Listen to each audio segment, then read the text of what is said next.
जय हिंद प्यारे साथियों, स्वागत है सबका एक बार फिर नए सेशन में। मैं हूं आपका भारती सर और मैं आज आप सबके बीच लेकर आया हूं फिर एक नया टॉपिक। जी हाँ, जिस टॉपिक के बारे में आज हम लोग बात करेंगे वह टॉपिक होगा द सोल्जर। जी हाँ, यह सोल्जर जो है आपके क्रेश कोर्स के तहत आपके परीक्षा की दृष्टि से बहुत ही महत्वपूर्ण रहने वाले हैं। तो आप लोग इस समरी से आप लोग 5 अंक प्राप्त करेंगे। जी हाँ, इस समरी से आप लोग 5 अंक प्राप्त करेंगे। तो हम लोग इसी समरी के बारे में जानेंगे, द सोल्जर। सबसे पहले मैं आप लोगों को बता दूं, द सोल्जर के लेखक यानी कवि जो हैं रूपर्ट ब्रूक हैं। और रूपर्ट ब्रूक जी ने इस समरी के बारे में बताया हुआ है कि किस प्रकार से मतलब कि उन्होंने अपने जीवन काल में अपने इंग्लैंड के प्रति, अपने देश मातृभूमि के प्रति अपना मातृभूमि प्रेम दिखाते हैं। इसी के बारे में हम लोग आज पढ़ेंगे और जानेंगे। तो आज हम लोग जिस टॉपिक के बारे में बात करेंगे वह होगा द सोल्जर, और आज हम लोग इसमें फुल समरी पढ़ेंगे हिंदी और इंग्लिश के साथ। तो चलते हैं हम लोग इसके महत्वपूर्ण जैसे कि इसके समरी की ओर।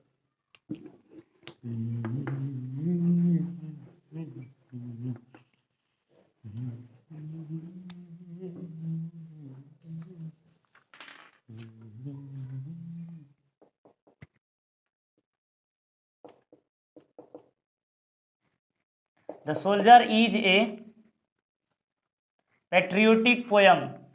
The soldier is a patriotic poem composed by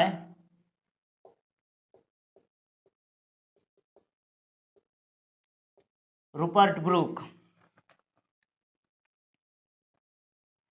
In this poem,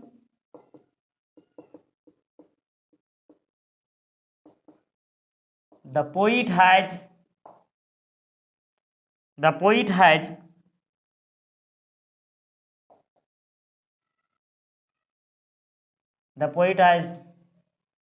talked about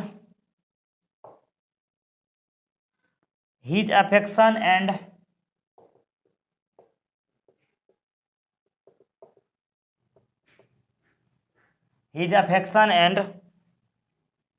sacrifice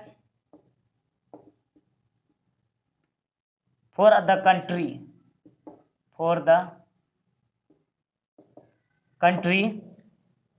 The poet says that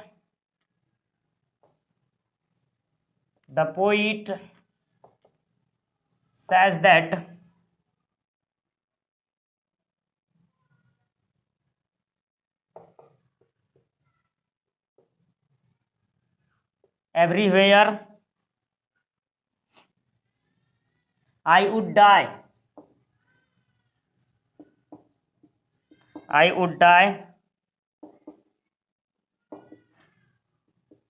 that certain pieces of land would be forever England. Would be forever England.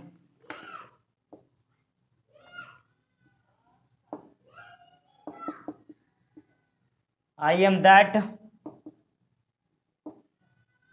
rich dust who was born in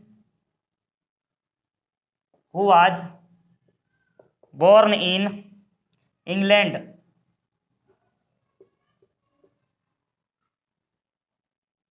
consumed breath to live.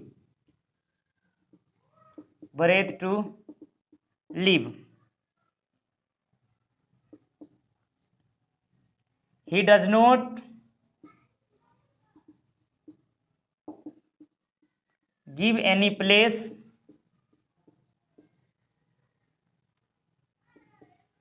to evil in his mind.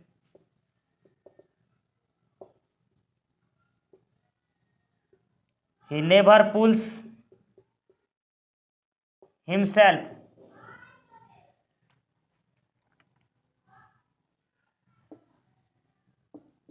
away from the service of England. He is not afraid to death,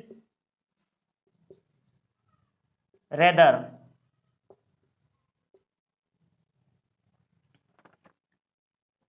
he want to sacrifice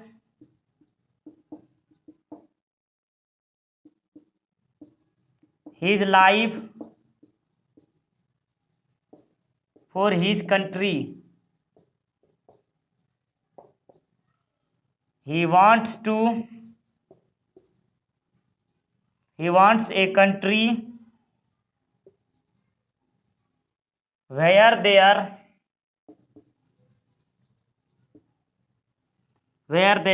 would be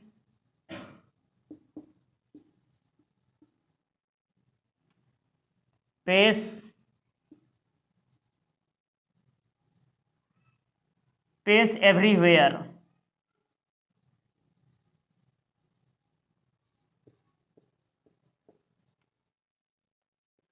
and people would live and an English heaven.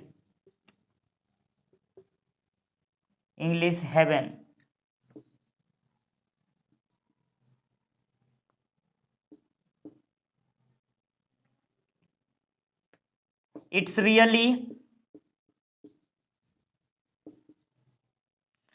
really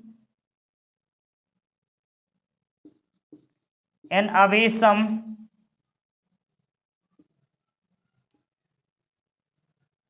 sonnets by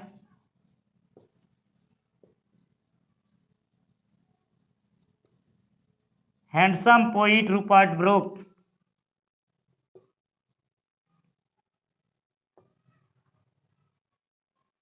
in which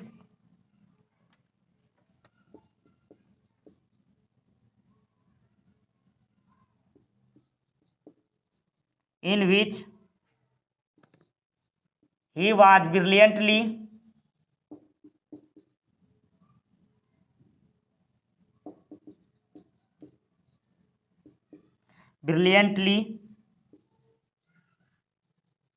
shown his patriotic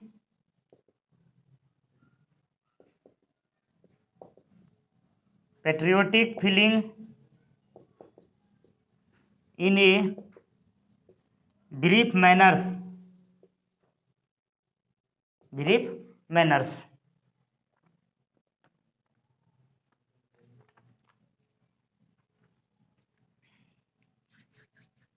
जिससे कि हम लोग देख रहे थे इसमें से ये हमारा समरी है और इसमें हम लोग जानेंगे। अब हम लोग पढ़ेंगे इसके लाइन बाय लाइन और इसके मीनिंग्स के सहित। तो आप लोग ध्यान से सुनेंगे और अपने माइंड को यानी आपको कॉन्स्टेंस करेंगे और आप अच्छे तरीके से आप इसको याद रखने का प्रयास करेंगे और ध्यानपूर्वक सुने। सच कहता हूँ दोस्त, आज भूलेंगे नहीं, भूलने का सवाल ही पैदा नहीं होता। ध्यान से जरा सुन तो लो, भूलने का सवाल ही पैदा नहीं होता। चलते हैं हम लोग इसके लाइन बाय लाइन पढ़ते हैं और हम लोग इसको जानते हैं कहना क्या चाहता है। सबसे पहले हम लोग जान लें कि यह जो सोल्जर है यह एक सोनेट्स है। जी हाँ, यह एक सोनेट्स है, याद रखिएगा, यह एक सोनेट्स है। तो चलेंगे तो कहते हैं the soldier is a patriotic poem composed by Rupert Brooke. जी हाँ, ये जो है ना द सोल्जर एक देशभक्ति कविता है जो कि रूपर्ट ब्रूक के द्वारा लिखा गया है। यह एक देशभक्ति कविता है जो कि रूपर्ट ब्रूक के द्वारा लिखा गया है। जी हाँ, वही रूपर्ट ब्रूक जो कि इंग्लैंड के सबसे हैंडसम कवियों में से विख्यात थे। आपके परीक्षा में बहुत बार प्रश्नों को पूछा जाता है कि इंग्लैंड का हैंडसम कवि किसको कहा जाता है। जी हाँ बच्चों, इंग्लैंड के लिए हैंडसम कवि जो हैं रूपर्ट ब्रूक को कहा गया है। रूपर्ट ब्रूक को इंग्लैंड में हैंडसम कवि का दर्जा मिला था इसका। और जो है ना यह द सोल्जर जो है यह सोनेट्स प्रथम विश्व युद्ध के दौरान, वर्ल्ड वार फर्स्ट के दौरान इसको लिखा गया है। यह जो ना अपने देश, अपनी मातृभूमि के प्रति अपना स्नेह, अपना प्रेम इतना दर्शाता है कि मतलब कि अपना इतना व्यक्त करता है कि यह कहता है जब मैं जिस जमीन के जिस भाग पर मरूंगा वह ज़मीन हमेशा हमेशा के लिए हमारी मातृभूमि इंग्लैंड के नाम हो जाएगा। और यह अपने देश के लिए, वह अपने देश के लिए अपने प्राणों की बलि चढ़ा देता है। और यह अपने जीवन काल में इन्होंने एक ऐसे देश की सपना देखता है जहां हमेशा शांति का वातावरण हो और सभी लोग इंग्लैंड हेवेंस में अर्थात इंग्लैंड की दुनिया में अर्थात इंग्लिश की दुनिया में वह घूमते हो और बसते हुए हो। इन्हीं चीज़ों का इन्होंने एक सपना देखा हुआ था। तो हम लोग इसी को शॉर्ट स्केचिंग पढ़ेंगे। हमने आपको जिस तरह से बताए हुए हैं इस तरह से आप लिखेंगे। कहते हैं आप लिख तो देंगे 10 लाइन, लेकिन 10 से 20 लाइन, लेकिन आपको लिखने का तरीका पर डिपेंड करता है कि हम किस प्रकार से लिखें। जी हाँ, इसके लिए आप लोग लाइन बाय लाइन और स्टेप बाय स्टेप लिखेंगे तो आपका नंबर नहीं कटेगा। हमने जिस प्रकार से लिखा उसी प्रकार आप लोग इसको ध्यान देकर लिखेंगे। तो कहते हैं द सोल्जर जो है एक देशभक्ति कविता है जिसको रूपर्ट ब्रूक के द्वारा कंपोज किया गया है अर्थात लिखा गया है। कहते हैं in this poem the poet has describe या talk about his affection and sacrifice for the country. कहते हैं यहाँ जो कवि महोदय ने अपने देश के प्रति जो है ना, इन्होंने अपने देश के बारे में इस कविता में कवि महोदय ने देश के प्रति स्नेह और बलिदान के बारे में इन this poem the poet has talk about the affection and the sacrifice. कहते हैं कि यहाँ जो अपने देश के प्रति स्नेह और बलिदान के, अफेक्शन मतलब हो गया स्नेह प्रेम, और कहते हैं सैक्रिफाइस मतलब बलिदान।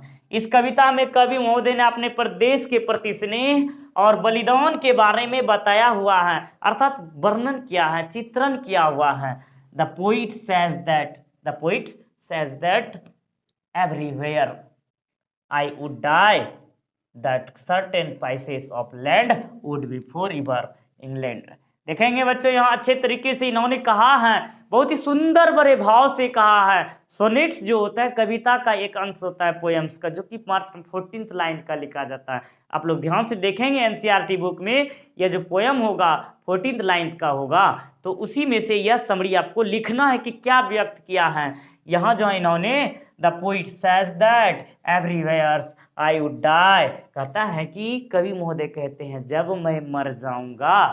मैं मर जाऊंगा मुझे जिस जमीन के टुकड़े पर दफनाया जाएगा वह हमारी मातृभूमि इंग्लैंड के नाम हो जाएगी। यही कहना चाहता है everywhere I would die that certain pieces of land, उस जमीन का एक छोटा सा टुकड़ा जो है ना, उस जमीन का छोटा सा टुकड़ा वह जो है इंग्लैंड के नाम हमेशा हमेशा के लिए हो जाएगा, इंग्लैंड के नाम हमेशा हमेशा के लिए हो जाएगा। I am that rich dust who was born in England, consumed breath to live। कहते हैं कि मैं वह समृद्ध धूल हूँ, कहते हैं मैं वह समृद्ध धूल हूँ जो इंग्लैंड में पैदा हुआ था। कहते हैं कि यहाँ कहा गया है कि I am that rich dust, मैं वह समृद्ध धूल हूँ Who was born in England, जो कि इंग्लैंड में जन्म लिया हुआ था। मैं वह समृद्ध धूल हूँ जो इंग्लैंड में पैदा हुआ और आज जीने के लिए यही सांस लिया। और साथ ही साथ कहते हैं ब्रेथ टू लीव्स, कहते हैं और जीने के लिए यही इन्होंने सांस लिया। अर्थात कहते हैं कि इंग्लैंड में जन्म लिया और जीने के लिए यहीं पला बड़ा और इसी मातृभूमि के लिए मर गया। अर्थात तो अपनी मातृभूमि के लिए मरूंगा, अपनी सांसों अंतिम सांसों तक वह अपनी मातृभूमि को प्रेम करता रहा, अपनी मातृभूमि के प्रति स्नेह दिखाता रहा। कहते हैं he does not give any place to evil in his mind, वो अपने मस्तिष्क में किसी प्रकार का, वो अपने मन में किसी भी प्रकार का बुराई का स्थान नहीं देता। He does not give any place to evil in his mind, वो अपने मस्तिष्क में किसी प्रकार के बुराई का स्थान नहीं देता है, किसी प्रकार की बुराई का भी नहीं। And he never pulls himself away from the service of England, और उन्होंने कभी भी यानी ही नेवर पुल्स हिमसेल्फ, उन्होंने कभी भी अपने देश के प्रति जो है ना, मतलब कि कहते हैं वो अपने खुद को कभी इंग्लैंड की सेवा से अभी दूर नहीं खींचा हुआ है। कहते हैं कि and he does not give any place to evil in his mind. He never pulls himself away from the service of England. कहता है उन्होंने अपने देश की सेवा से, अपनी मातृभूमि की सेवा के प्रति से कभी उन्होंने अपना कदम पीछे नहीं खींचा है, कभी भी उन्होंने अपना कदम पीछे नहीं खींचा। वह हमेशा अपने देश के प्रति प्रेम करता रहा और उसी के प्रति निछावर भी हो गया, अपने प्राणों की बलि भी चढ़ा दिया इन्होंने। कहते हैं he is not afraid to death rathers, वह जो है ना, he is not afraid to death rather, वह कहते हैं कि वह जो है ना कि वह मौत से डरने वाला नहीं है।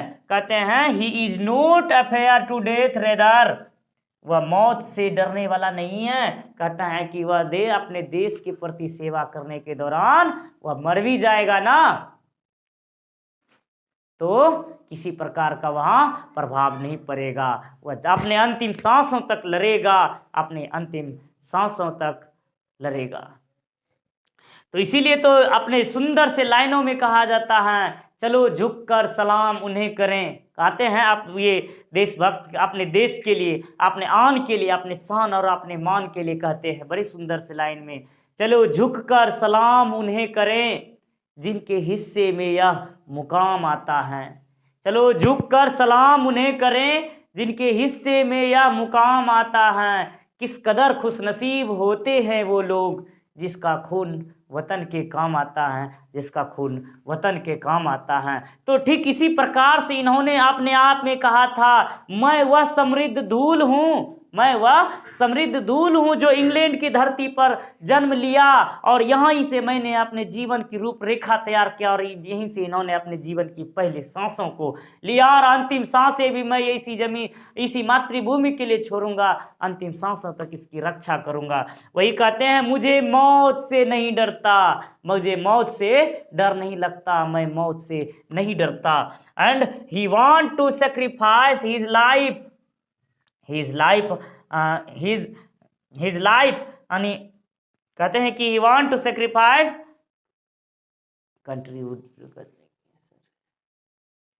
sacrifice his life for his country, कहते हैं sacrifice his life for his country। वह कहते हैं कि वह अपने देश के लिए अपना प्राण निछावर करना चाहता है, वह मौत से नहीं डरता है। वह जो है ना, he want to sacrifice his life for his country, वो अपने देश के लिए अपने प्राणों को निछावर कर देना चाहता है।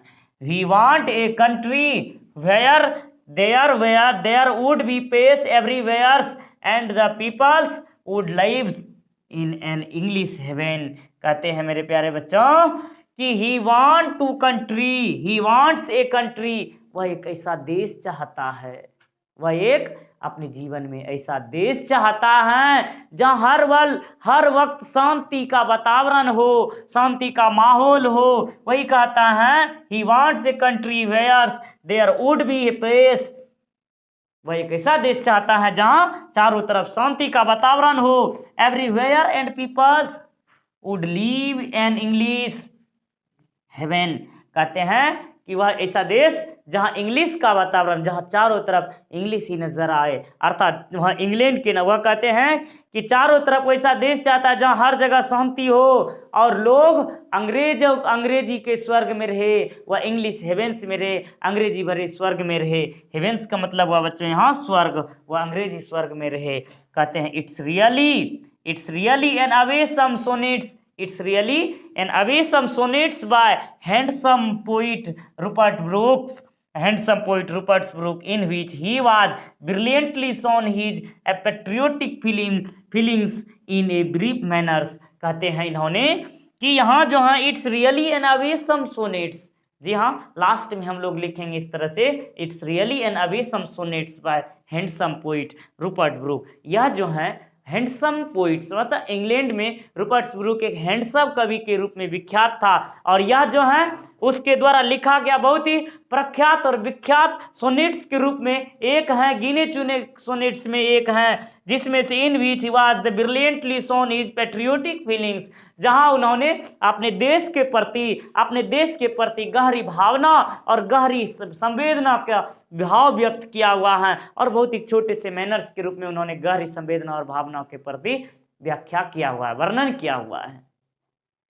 तो हमने इस तरह से लिखे। अब हम लोग इसके बारे में विस्तृत जानते हैं कि यहाँ जो रूपर्ट ब्रुक्स इस इंग्लैंड में प्रथम विश्व युद्ध में इंग्लैंड की ओर से लड़ने के दौरान इसकी मृत्यु हो गई। अब इसकी मृत्यु जो हुई थी सेप्टिसिमिया नामक बीमारी से। जी हाँ, सेप्टिसिमिया, जो एक सेप्टिसिमिया एक प्रकार का घाव होता है जो कि गोली लगने के बाद मतलब कि घाव हो जाता है, जिस कारण से उसका इलाज नहीं होने के कारण से वह मर जाते हैं। और वही 23 अप्रैल 1915 में इसकी मृत्यु हो गई थी 1915 ईस्वी में, अर्थात जैसे कि जैसे कहा गया है 23 अप्रैल 1915 ईस्वी को सेप्टिसेमिया। जी हाँ बच्चों, इसके बीमारी का नाम रखेंगे। ये बीमारी भी आप लोगों के प्रश्न में पूछ लिया जाता है कि रूपर्ट ब्रुक की मृत्यु किस कारण से हुई थी। सेप्टिसेमिया नामक बीमारी से 23 अप्रैल 1915 ईस्वी को इसकी बीमारी यानी मौत हो गई थी। और यह जो था ना मतलब कि बहुत ही अपने जीवन काल में बहुत ही प्रमुख एवं प्रसिद्ध कवियों के रूप में समर्पित हो गए और अपने देश के प्रति इन्होंने हंसते हंसते इन्होंने अपने प्राणों की बलि को चढ़ा दिया। ये होते हैं देशभक्त। तो ऐसे देशभक्तों को सिर झुकाकर सलाम है जो कि अपनी मातृभूमि के लिए अपने प्राणों को निछावर कर देते हैं। जो कि हम यहाँ दिन रात सोते हैं, अपने घरों में आराम करते हैं, वह दिन रात बॉर्डर पर आप हमारे देश की रक्षा, हमारे जीने की, हमारे खुशियों के लिए वह लड़ते रहते हैं। धन्य हैं, धन्य हैं, धन्य हैं वह जमां जिन्होंने उस जैसे वीर सपूत को जन्म दिया। तो इस तरह से आप लोग परीक्षा में 5 अंकों को प्राप्त कर सकेंगे और आप लोग इसी तरीके से लिखेंगे, नंबर कटने का कोई सवाल ही पैदा नहीं होगा। तो आप लोग इसको लिखेंगे। तो आज की क्लास के लिए हम लोग इतना ही, फिर मिलेंगे अगले नेक्स्ट क्लास में। तब तक के लिए जय हिंद, जय भारत, बेस्ट ऑफ लक।